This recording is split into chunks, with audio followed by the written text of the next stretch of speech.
एका व्यक्तीने 10 वस्तू विकल्या तेव्हा त्याला 2 वस्तूंच्या विक्री किमती एवढा नफा झाला, तर त्याला किती टक्के नफा झाला?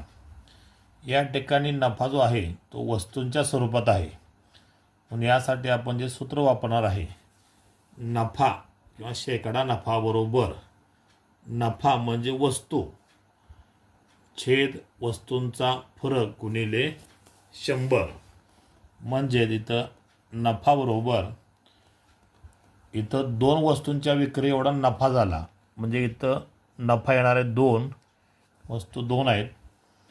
वस्तूंचा फरक पहिल्या 10 वस्तू विकलीत त्यावेळेला 2 वस्तूंच्या विक्री एवढा नफा, म्हणजे वस्तूंचा फरक 10 वजा 2 येईल गुणिले 100.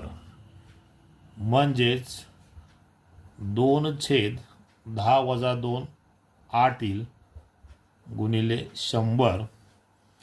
त्या 8 आपण 100ला भागाला 8 एके 8, 8 एके 8, बाकी 2 राहते.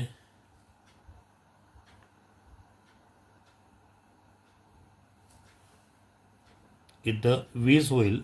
8 दुनी 16, 20मधून 16 गेले 4 राहतात, पॉईंट घ्या, 4 वर 0 घ्या, 40 होतील. 8 पंचे 40 येईल बरोबर 2 गुणिले 12.5, म्हणजेच 25% शेकडा नफा होईल.